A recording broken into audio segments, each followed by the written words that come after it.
Shalom à tous, peuple béni du Seigneur. Bienvenue à la dispensation. Moi, votre humble serviteur, je serai toujours disponible pour vous présenter la parole de Dieu en forme de Ainsi dit le Seigneur. Ainsi dit l'Éternel. Ma famille, c'est sérieux. Lorsque notre Seigneur Jésus-Christ m'a amené dans le hors-temps, c'est là que j'ai découvert toutes ces vérités. Vérités étourdissantes de principes. Vous savez, en 2007, notre Seigneur me disait chaque fois, lorsqu'il m'était apparu avec l'ange Michael, l'ange Gabriel, et lorsque j'avais vu l'ange qui garde chaque église qui est dans la vérité, chaque église vraie a un ange. Alors, notre Seigneur Jésus-Christ me disait chaque fois, Dieu n'est pas magie, il est principe. Dieu n'est pas forcé, il est fondé. C'est ça la connaissance parfaite de Dieu. Connaître le principe, connaître le fondement. Oh mon Dieu. C'était une phrase qui était répétitive jusqu'à ce que, enfin, nous avons connu en 2025, combien d'années plus tard, 2025, 2007 à 2025. Bien-aimés dans le Seigneur, c'est là que nous venons à peine de découvrir le 12 principes que Dieu utilise pour créer. Et ce sont des principes donc le principe lié sur la destinée. Les 12 principes de la destinée qui ont poussé Dieu à créer. Parce que la destinée, c'est ce qu'il avait prévu pour que le monde devienne. Aucune personne qui ira en enfer était prévue pour aller en enfer. Aucune personne marginalisée n'a pas été créée pour devenir marginalisée. Mais ce que l'homme a choisi, voilà pourquoi il y a eu la création de l'arbre de la connaissance du bien et du mal. Ce n'était qu'un arbre comme les autres. Et cet arbre, c'était un arbre test, c'était un arbre balance. Je crois que nous en avons déjà parlé. Ma prière maintenant est que ce 6e principe soit un impulse pour notre connaissance et pour que nous puissions comprendre la parole de Dieu, que nous puissions comprendre le principe de Dieu et que ces principes nous amènent à la hauteur, à la dimension de la connaissance parfaite de Dieu et pour que ces dieux se manifestent d'une manière constante dans nos vies. Et ces dieux, c'est notre Seigneur Jésus-Christ, pour qui je consacre ces instants et je me présente comme un instrument utile à toute bonne œuvre, un instrument par lequel le monde entier connaîtra la volonté de Dieu. Alléluia. Je bénis ces instants et je me connecte à la source divine pour dispenser la connaissance, la vérité, la révélation. Au nom puissant de Jésus-Christ. Amen. Oh mon Dieu. Peuple béni du Seigneur, bienvenue à la dispensation. 6e principe. Comme vous le voyez, il dit, le temps est un vêtement que j'ai donné à la création. Et là, ma famille, je commence par vous expliquer ce que j'ai vu. Parce que nous étions dans les hors-temps. Dieu m'a amené jusque dans le temps. Et Dieu m'a amené jusqu'après le temps. le hors-temps, le temps et le temps d'après. Bien-aimés, dans ces 12 principes, nous allons découvrir toutes ces vérités. Le temps est un vêtement que j'ai donné à la création.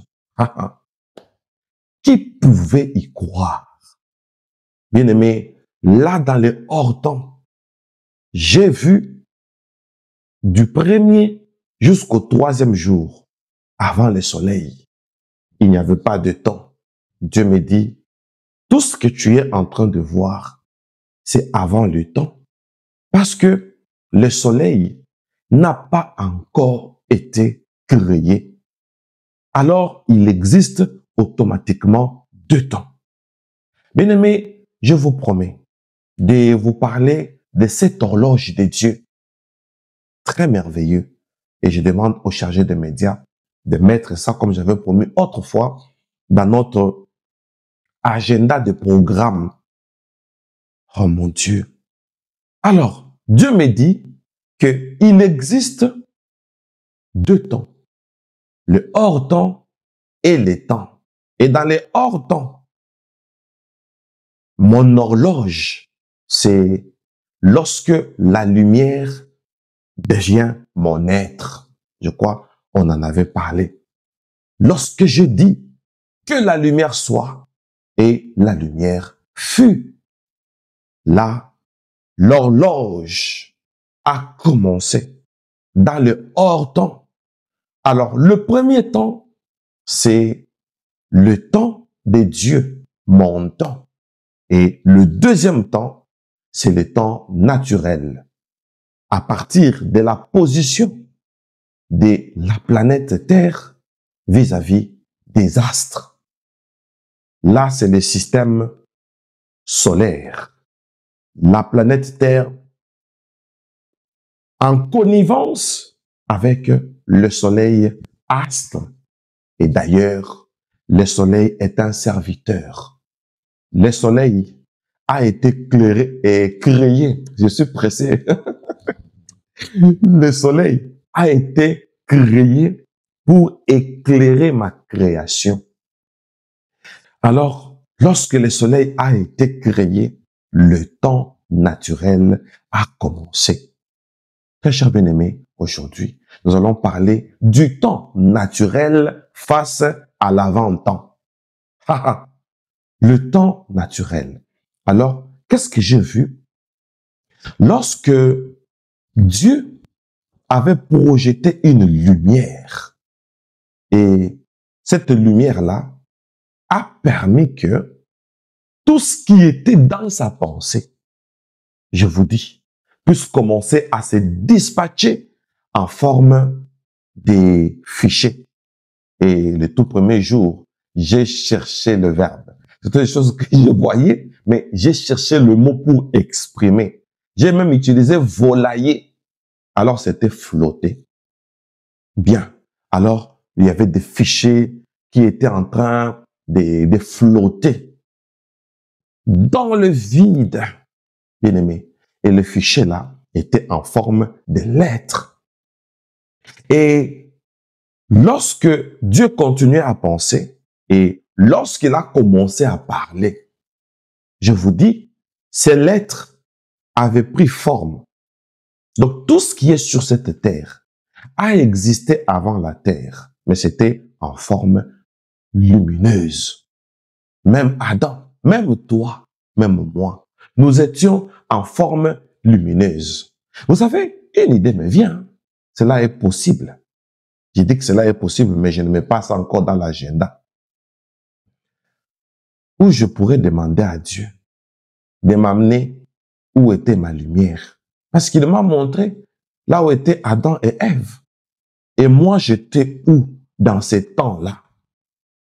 Parce que nous étions dans sa pensée. Et Dieu nous a dispatchés dans la nature, dans le vide, en forme de lumière. Nous avons existé avant même le temps. Alors, je ferme la parenthèse. Après, j'ai vu que tout ce qui est sur la terre a existé dans le vide. Vous savez, la terre n'est pas nécessairement notre base, comme une condition sine qua non. Non. La terre nous a hébergés, mais nous venons de quelque part, je vous dis. Alors la terre ne peut pas nous bloquer. Même quand on dit malheur à la terre et à la mer. Oui, celui qui est descendu sur la terre est venu en retard. Si tu connais la vérité, tu vas le vaincre. Je te dis. Bien-aimé dans le Seigneur, alors lorsque j'ai vu la création, le contenu de la création, c'est-à-dire toutes les créatures, mais en forme lumineuse, et Dieu me dit, maintenant, c'est le temps. Nous étions dans le hors-temps. Bien-aimé, c'est le temps. Et du coup, j'ai vu l'apparition des astres. Le soleil est apparu. Il y a eu une deuxième lumière. Mais je tiens à vous dire, ma famille, la lumière naturelle, quoi qu'elle brillait, je voyais la première lumière. Voilà pourquoi on l'appelle l'étoile brillante du matin. Quoique c'est le matin, lui brille, mais on le voit toujours. Donc notre Dieu continue toujours à briller. Et je voyais l'alternance de deux lumières. Le soleil est apparu, la lune, les étoiles. Bien aimé, c'était beau à voir parce que malgré la grandeur du soleil, de la lune et des étoiles, là où nous étions dans les hors-temps, j'avais la capacité de voir ces astres. Donc Dieu les avait miniaturisés au nom de la position que nous étions en train d'occuper avec notre Seigneur Jésus-Christ. Ah, beau à voir. Beau à voir. Franchement, moi, je dois faire le cinéma pour illustrer toutes ces vérités. Alors, quand Dieu a créé le soleil, nous étions maintenant dans le passé. Parce que le passé est dans le temps. N'est-ce pas? Mais le hors-temps n'a pas dépassé. Le hors-temps, c'est l'éternité. Alors, quand il a dit que voilà ce que je fais à propos du temps. J'ai créé le temps.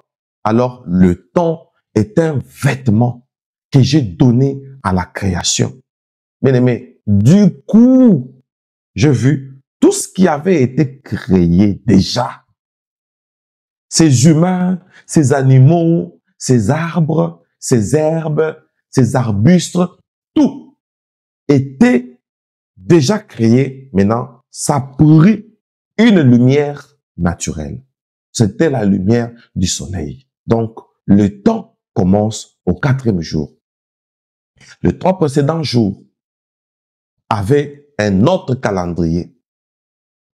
S'il faut les dire par défaut, le premier jour naturel, c'est le 4e jour de la création. Mais l'ensemble de tout, hors temps et temps, le fait que Dieu commençait déjà à projeter dans la nature de l'être sur l'expression de son imagination, automatiquement, le temps avait, la création avait déjà commencé. Donc, il y a 2 phases de la création. Le 3 jours hors temps et le restant des jours. Le 4 jours, c'est dans le temps. Et ça fait au total 7 jours de la création. Bon, le 7e jour, Dieu s'est reposé. Donc, 6 jours de la création et le 7e jour du repos de Dieu. Alors, le problème n'est pas là. Dieu me dit que le temps est un vêtement qu'il a choisi pour donner à la création. Alors, quel est ce vêtement? Le fait d'être enrobé par une lumière naturelle. Parce que ce n'est pas une lumière divine, mais c'est une lumière créée par Dieu. Comme le naturel a commencé, tout était spirituel. Alors, le naturel qui vient, supposons que c'est ça la création spirituelle. C'est lumineux, ce n'est qu'un matériel didactique. Et maintenant, le soleil qui vient. Et voilà le soleil qui éclaire ce qui a existé depuis lors. Le soleil commence à éclairer. Maintenant, cet éclairage n'était pas l'éclairage proprement dit. Ce qui veut dire que le soleil était un vêtement pour habiller ce qui a été créé, qui était déjà éclairé, mais maintenant, le soleil venait pour habiller. Donc, ce n'était pas nécessairement l'éclairage proprement dit, mais c'était l'éclairage par défaut parce qu'il y avait déjà une lumière. Donc, Dieu a utilisé le soleil comme le vêtement de la création. Alors, je faisais un effort pour comprendre ces réalités. Ça, c'est le 6e principe. Le temps est un vêtement que j'ai donné à la création. Alors, notre Seigneur a ajouté pour me dire que le temps, ce n'est pas ce que vous pensez.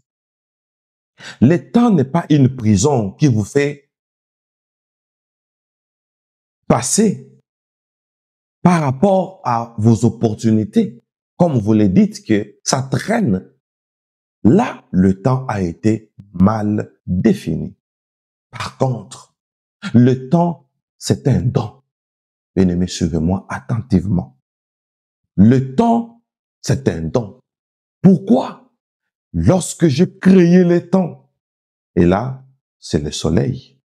Le temps, c'est le soleil, la lune et les étoiles, les époques, les jours, les années, les âges. Là, c'est d'après le Seigneur. Le temps, ce n'est pas la montre. La montre calcule le temps. La montre interprète le temps. Ça vous montre comment l'heure passe, mais la montre ne montre pas ce qui se passe dans l'air. L'heure. Voilà. Il est midi. Il est 14 heures. Oui, c'est le temps. Il est minuit. Alors, c'est le jour suivant. Ça fait une semaine. Ça fait 4 semaines, un mois. Alors, ça fait une année. Ça fait une année, c'est-à-dire 12 mois. Ça fait 10 ans, une décennie. Ça, c'est l'horloge qui vous fait calculer ça. C'est le calendrier humain. Et ce sont les humains qui ont créé ces calendriers.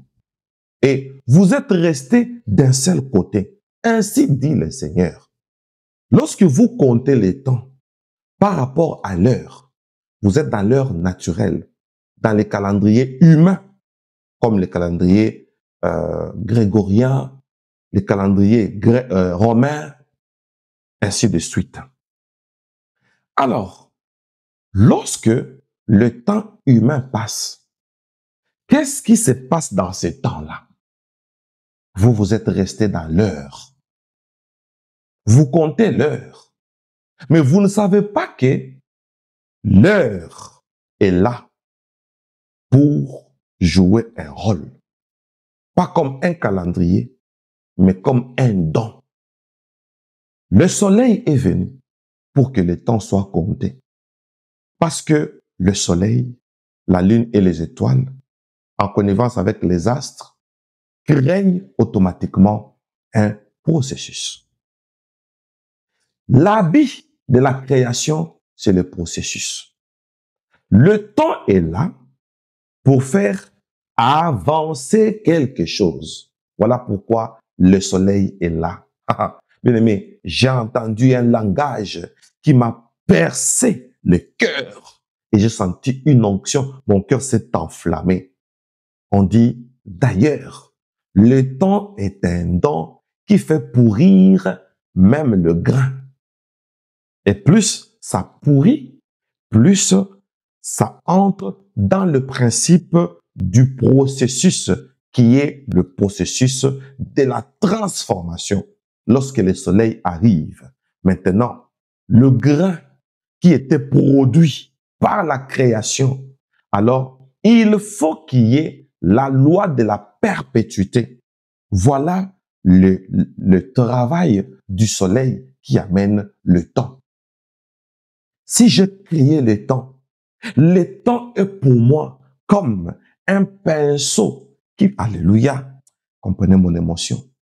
Le temps est pour moi comme un pinceau qui vient peindre la création. Mais c'était trop fort pour moi. C'est-à-dire que la création telle qu'elle est là, alors il avait fallu qu'il y ait un temps pour que cela soit une loi la loi de la perpétuité. Donc, jusque-là, les manguiers étaient créés. Le bananier était créé. Avec mangue, banane et même les herbes ayant des grains. Le monde végétal, où nous voyons les céréales, etc., etc. Alors, c'est avec le temps que maintenant le soleil devait commencer à faire tomber le fruit afin que les grains, le noyau qui sont dans le fruit puissent aller au-delà de la maturité. Alors, au-delà de la maturité, c'est quand quelque chose mûrit exagérément et ça pourrit. Maintenant, vous voyez que c'est une mangue pourrie, alors que c'est un processus. Et Dieu me dit, dans ma loi, qui perd, gagne. L'arbre a perdu un fruit, une mangue. L'herbe a perdu son fruit, sa production. Mais c'est un processus. Là, c'est le temps qui crée cela. Vous pouvez penser que, voilà, vous avez perdu. Alors que c'est un processus qui commence. Pour que les nombres de manguiers que j'avais créés à l'époque se multiplient, il avait fallu qu'il y ait un serviteur en forme de don sur ce qui avait été déjà créé. Alors, le soleil a permis à son tour que la création connaisse le processus de la transformation. Alléluia. Le Seigneur me dit, le soleil, c'est mon industrie de transformation pour créer l'évolution des étapes afin que, en quittant par une étape, comme la première, les arbres, les herbes, les arbustes ont existé déjà avec des fruits mûrs, mais il n'y avait pas encore quelqu'un pour les consommer. Alors, la première phase, c'était la phase de la création et de la conservation. Tout ce qui est conservé ne se multiplie pas. Alors, il avait fallu qu'il y ait le processus de la chaleur pour perpétrer ce qui a été créé. Et ça, c'est l'industrie, l'atelier de la transformation. Alors, la créature a connu la continuité dans le temps. Donc, le temps tel qu'il est là, ce n'est pas une prison qui vous bloque, mais par contre, le temps est un don. Le don de la continuité. Et cette continuité, c'est là que la prospérité a commencé. Parce que l'arbre devait libérer ses fruits afin que le noyau et le grain soient en contact avec la terre. Quand le temps arrive, il y a certaines choses apparemment qui se détachent de vous. Mais oui, c'est pour créer la transformation.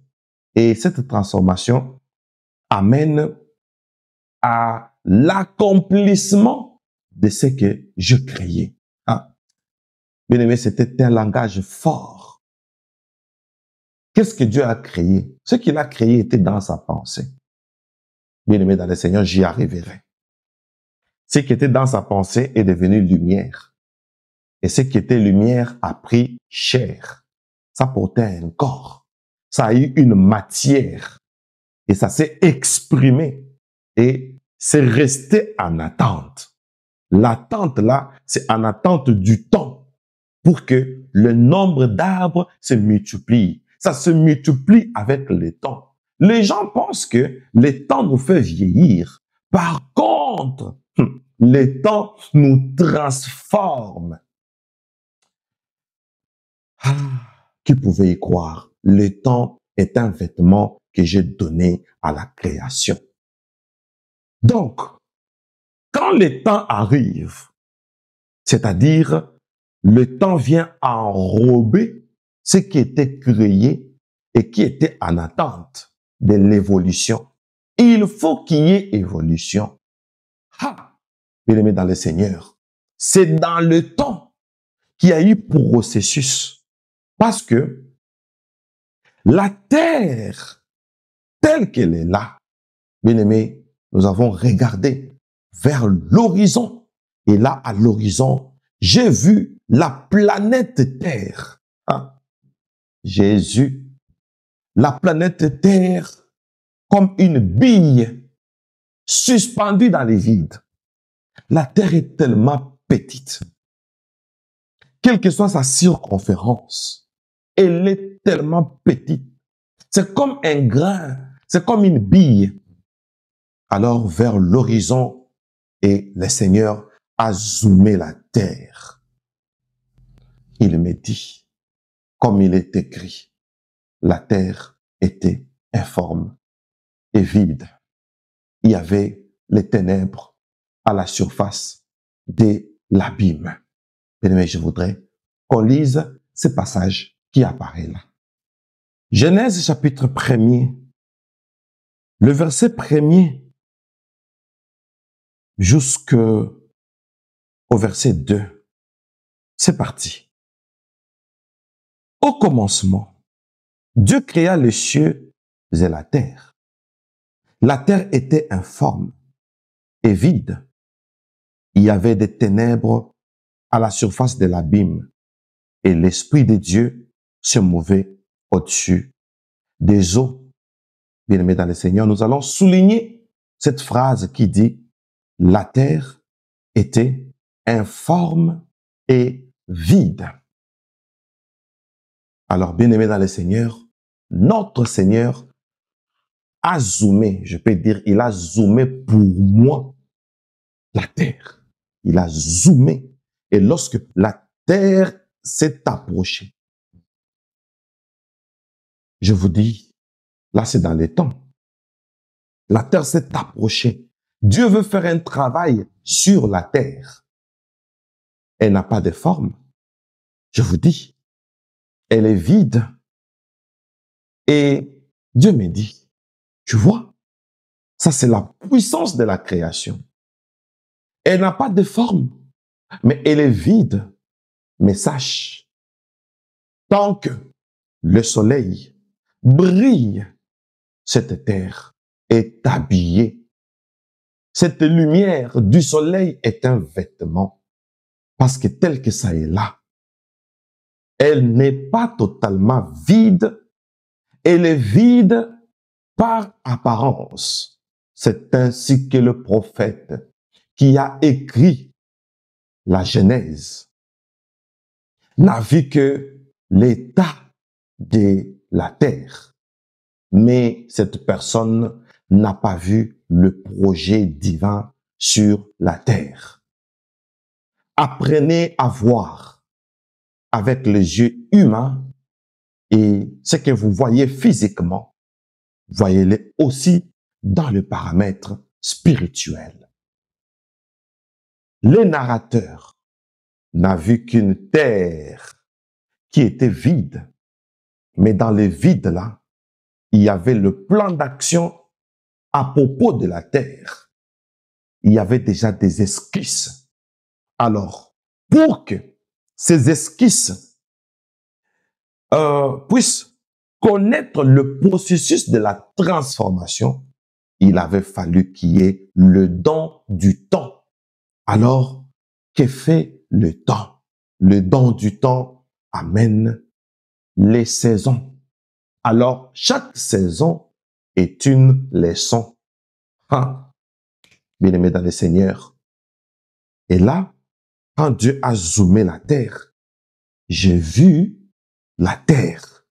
Mais je pouvais voir à l'intérieur de la terre, ma famille. Et là, à l'intérieur de la terre, ce n'était pas ce qui s'est manifesté extérieurement. J'ai vu que c'était comme dans mes yeux, il y avait des rayons X, par exemple. Je pouvais percer la profondeur de la terre. J'ai vu des couches au nombre de 3. 3 couches de la terre. Et après, j'ai vu que, après ça, c'était de l'eau.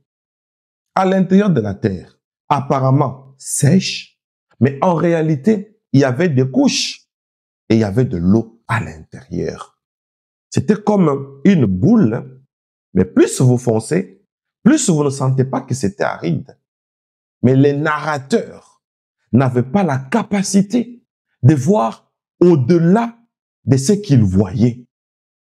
Et Dieu me dit, j'avais tout prévu.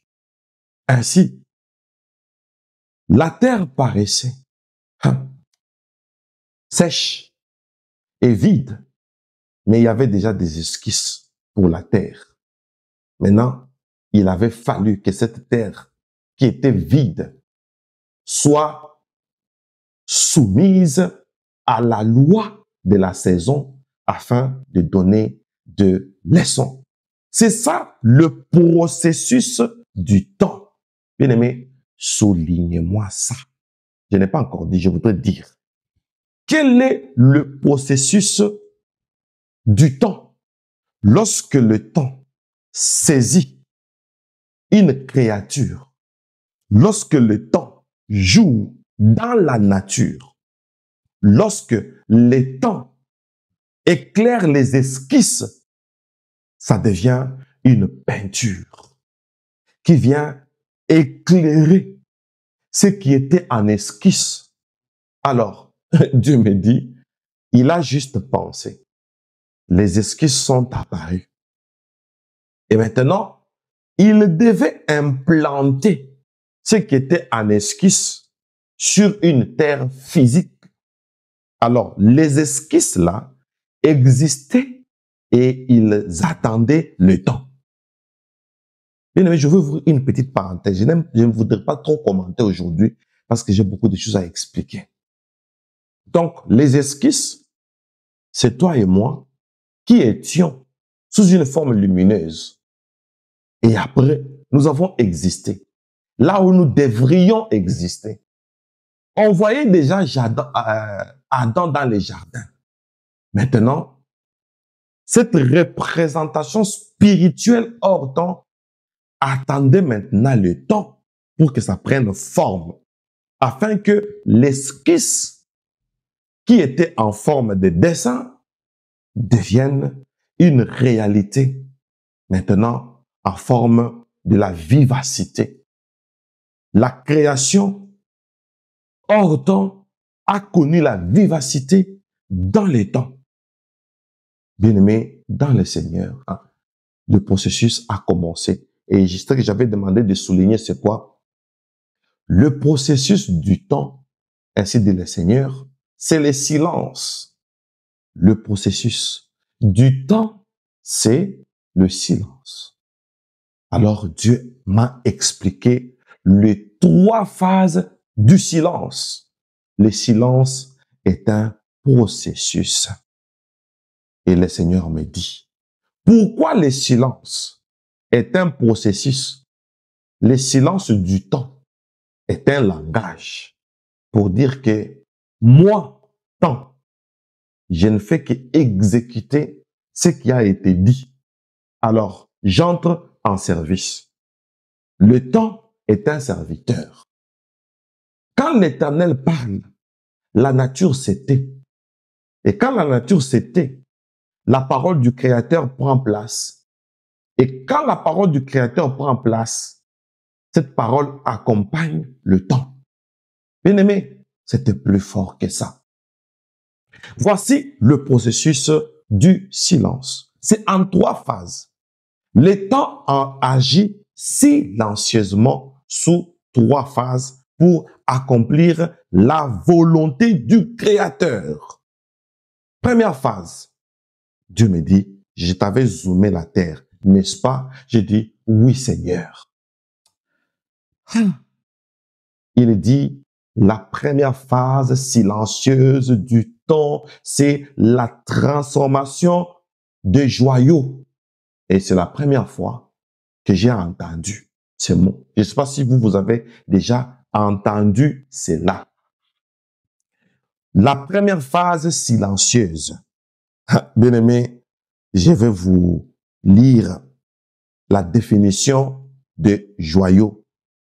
Moi, c'était la première fois, je l'avoue, quand on ne connaît pas, on ne connaît rien. Il y a beaucoup de choses, beaucoup de mots, beaucoup de termes, beaucoup de phrases que j'ai découvertes dans des dispensations comme ça. Alors, joyau, donc le premier temps ou la première phase silencieuse du temps. Le temps ne parle pas. Le temps crée le processus. Le temps crée les saisons. Donc, le temps dispose les terrains. On va commenter ça au fur et à mesure que nous sommes en train d'évoluer. Donc, la première phase silencieuse du temps, c'est la transformation de joyau. Lisons, joyau, c'est quoi? Bon, de toute façon, ça s'écrit J-O-Y-A-U. C'est dans le domaine de la joaillerie. Joaillerie, voilà. Joyau, nous sommes dans la joaillerie. Joyau, c'est un ornement, ce sont des ornements précieux. Ornements précieux, tels que l'or, tels que l'argent, tels que les pierres précieuses. Alors, qui sert à la parure comme les bracelets, les pendants d'oreilles, etc., etc. Alors, deuxième définition des joyaux, ce sont les objets précieux d'une grande valeur. Je pense que on peut se limiter là. Joyaux. Alors, bien aimé, on me dit la première phase. Jésus, la première phase silencieuse du processus du temps, c'est la transformation des joyaux.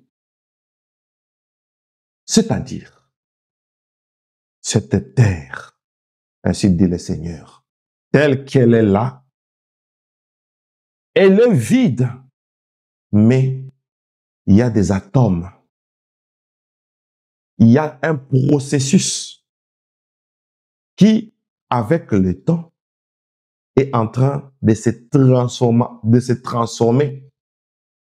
Et notre Seigneur me pose la question. Là, c'est quand je vous parlerai pourquoi la Jérusalem céleste est-elle carrée. Beaucoup de choses à dire. La Jérusalem céleste est carrée. Pourquoi? Je reviendrai sur cette phrase qui dit que la terre telle qu'elle est là, au commencement, Dieu créa les cieux et la terre.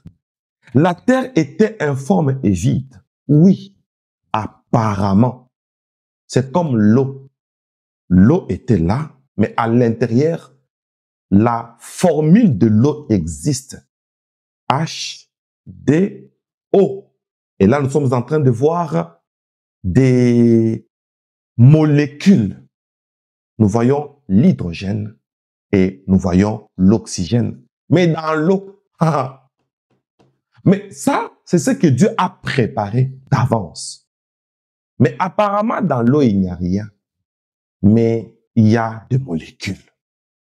Il y a des atomes. C'est vide, oui, mais c'est comblé. Bien aimé, moi, j'ai appris dans l'un de nos cours dans le domaine médical On dit que l'eau est un aliment, l'eau est une nourriture. Et on m'a cité les composants qui se trouvent dans l'eau. Bien aimé, je suis resté bouche bée, je vous assure.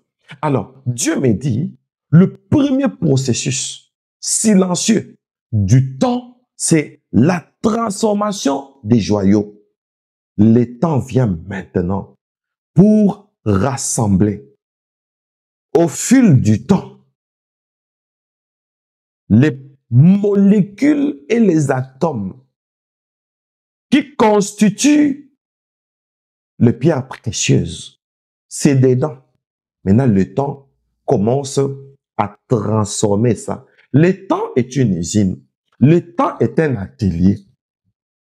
Et du coup, lorsque la planète Terre, que j'avais vue, qui était vide, bien aimé, avec des rayons comme des rayons X, je pouvais voir comment il y avait des trucs, je n'ai pas de termes, qui apparaissaient dans le sous-sol comme des lumières. Je vous assure, comme des lumières. Je pouvais voir ça comme par rayon X. Je voyais des lumières, je voyais des lumières. Et notre Seigneur me regardait, il me disait, ce que tu es en train de voir, c'est l'apparition des pierres précieuses qui ont connu juste une transformation. Ce n'est pas créé maintenant, mais ça a existé. C'était des esquisses. Même les pierres précieuses étaient en esquisse. Moi, je les voyais déjà en esprit. Et pour que ça se matérialise, le diamant, l'escarboucle, les chrysolites, les jaspes, les topazes, l'émeraude, tout ce que tu connais comme pierres précieuses ont existé déjà. Il y avait de l'esquisse. L'esquisse, notez-les. Et je vous demande aussi de noter. L'esquisse signifie la possibilité de l'existence.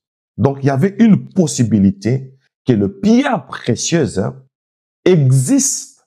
Maintenant, le temps les a fait juste apparaître.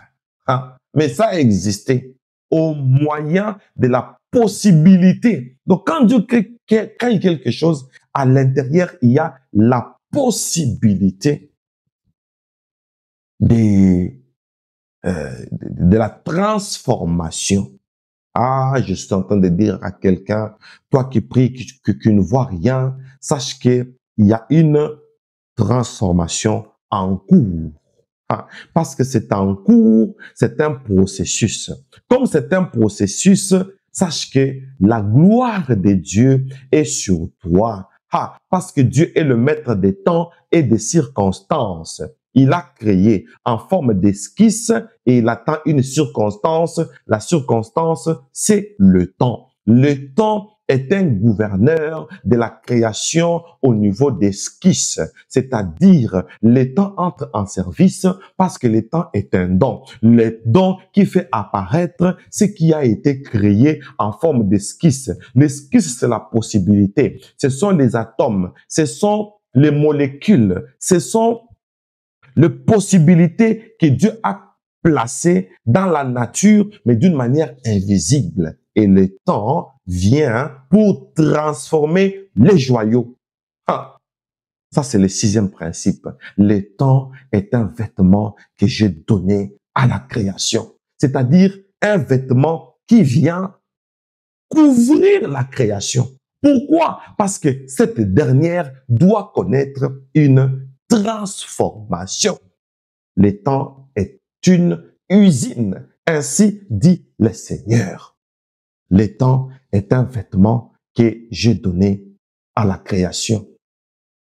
Alors le Seigneur ajoute pour dire que voilà la première phase de la transformation des joyaux, c'est un silence. Le diamant ne parle pas. L'or ne parle pas. Le pierre précieuse ne parle pas. Mais le diamant, l'or et les pierres précieuses, se laissent découvrir.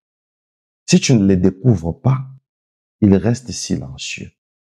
Alors, ces processus de la transformation silencieuse, c'est ça la base de la Jérusalem céleste. Alors, le premier processus du silence, c'est la transformation. Ça, c'est le temps. Le temps est un serviteur silencieux. Il ne parle pas parce que ça a été déjà dit, ça a été déjà proclamé. Et la nature est soumise. L'univers est soumis. Ainsi dit le Seigneur. Pourquoi? Parce que le commencement commence avec la parole. Et là, Dieu me dit, le deuxième processus, c'est le processus qui polit le pierre précieuse pour que ce qui était brut sorte du brut. Donc, c'est un processus qui polit, du verbe polir. Donc, polir le pierre précieuse qui était brute. Alors, parce qu'il y a transformation des joyaux, il faut que ces joyaux soient polis, du verbe polir. Et là, Dieu m'a fait une remarque. Il dit, attention avec vos prophéties. Attention avec vos prophètes. Ce que j'ai rendu invisible, taisez-vous. Ne vous demandez pas trop. Pourquoi? Laissez le temps au temps. C'est-à-dire, prenez votre temps. Laissez le temps au temps, c'est laisser, donc prenez votre temps, laissez-le au processus. C'est ça, laissez le temps au temps. C'est-à-dire, donnez du temps à un processus. Donc, la Terre, bien aimé, avait des molécules, des pierres précieuses, des atomes de pierres précieuses. Maintenant, les temps étaient en train de polir. Ça, c'est le deuxième processus du silence. Polir le pierre précieuse. Alors, Dieu avait dit, polir le pierre brute. C'est la deuxième phase du silence. Polir les pierres brutes. C'est silencieux. Mais c'est opérationnel. C'est silencieux. Mais c'est un processus. C'est silencieux. Mais ça existe. C'est silencieux. Mais le temps le fera voir. Voilà pourquoi les Écritures déclarent. Toute la création soupire et attend la révélation du Fils de l'homme. Donc, tel qu'on a vu Jésus là, attention, il n'est pas seulement comme ça. Il est Dieu manifesté en chair. Et maintenant, il faut la révélation de cet homme qui a marché sur la terre, qui est le sujet de plusieurs polémiques et plusieurs divisions. Mais les jours de sa révélation, lorsqu'il reviendra sur cette terre, on verra que c'était lui, le vrai Dieu et la vie éternelle, comme cela est écrit dans 1 Jean, chapitre 5, versets 20 à 21. Alors, on termine par la dernière phase du silence. La dernière phase du silence, c'est l'accomplissement de ce que Dieu avait commencé. La dernière phase, c'est l'accomplissement de ce que Dieu avait commencé. Et Dieu me dit, c'est l'accomplissement de ce que j'avais commencé. Ça, c'est ce que le temps nous fait. Le temps, c'est une industrie. Le temps, c'est un atelier de la transformation. Première phase, en silence. Deuxième phase, le temps vient pour polir. Il transforme. Le fait que c'est transformé, oui, les atomes et autres, quand ça se rencontre, les molécules qui s'attachent l'une sur l'autre, et c'est un processus. Alors, deuxième processus, maintenant ça entre en en phase où le temps est en train de les polir parce que c'est brut. Parce que c'est brut. Voilà pourquoi, quand on extrait le diamant, par exemple, vous allez voir que sitôt vous prenez ça, sitôt ça, le reflet du soleil, il y a eu un temps caché où cela était en train d'être poli. Alors, quand il y a processus, il n'y a pas prophétie. Pourquoi? La vraie prophétie, c'est l'esquisse. La vraie prophétie, c'est lorsque Dieu a pensé et il a parlé. La vraie prophétie, c'est lorsque Dieu s'est imaginé et il y a eu des fichiers et Dieu a parlé sur les fichiers. Le fait de parler sur les fichiers là, c'est l'expression de sa pensée. C'est ça déjà la prophétie. Alors, le reste, c'est le silence. Donc, on ne doit pas tout connaître, on ne doit pas tout comprendre, mais on va tout vivre. Ainsi dit le Seigneur. On va tout vivre. Vivre ce qu'on n'a pas connu. Voilà pourquoi la terre était informe et vide. Mais il y avait le processus dedans. Pour combler la terre, il y en avait déjà. C'est le temps qui devait jouer ses rôles. Ça existait, mais c'était invisible. C'était le rôle du temps de le faire. C'était le rôle du temps de le polir. Alors Dieu me dit, dis à l'humanité, pourquoi pleurez-vous? Ce que j'ai promis va s'accomplir en 3 phases.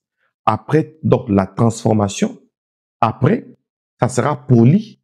Et après, il y aura l'accomplissement. C'est la dernière phase, l'accomplissement. Quand ça va s'accomplir, c'est avec le temps. Et ce n'est pas encore accompli parce que c'est un atelier, c'est un processus.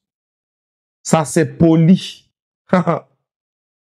Alléluia. Je suis votre humble serviteur, le prophète Moïse Louchikou Malou, le dispensateur du temps de la fin, l'homme au cœur des bergers. Voilà pourquoi on m'appelle Bemel. Je suis en train de vous expliquer ces choses d'une manière très fidèle et j'espère que je n'ai sauté aucun point. Retrouvons-nous au 7e principe sur 12. Aujourd'hui, nous venons de voir le temps est un vêtement que j'ai donné à la création. Le temps est un vêtement que j'ai donné à la création. C'est-à-dire, le temps est un don. Le don du processus, le don de la transformation, le don qui vient polir et le don qui vient éclairer ce que j'ai créé pour que ça devienne visible. Quoique ça ne se voit pas, mais il y a des atomes. Quoique ça ne se voit pas, il y a des molécules. Quoique ça ne se voit pas, mais c'est tout un processus pour qu'à la fin, qu'on tire la leçon. C'est vide, oui, mais il y a les esquisses. C'est vide, oui, mais il y a des saisons qui travaillent. C'est vide, oui, oui, mais il y a les étapes. Apparemment, ça peut pourrir. Mais plus ça pourrit, plus ça se multiplie. La loi de la saison, c'est ce que le temps nous amène. Il y avait un manguier, mais quand les mangues vont tomber, plusieurs noyaux vont entrer en connivence avec la terre et il y aura encore plus de manguiers. Alors, ces processus ne demandent pas nécessairement une prophétie parce que c'est caché dans les processus divins. Donc, Christ en nous, l'espérance de la gloire.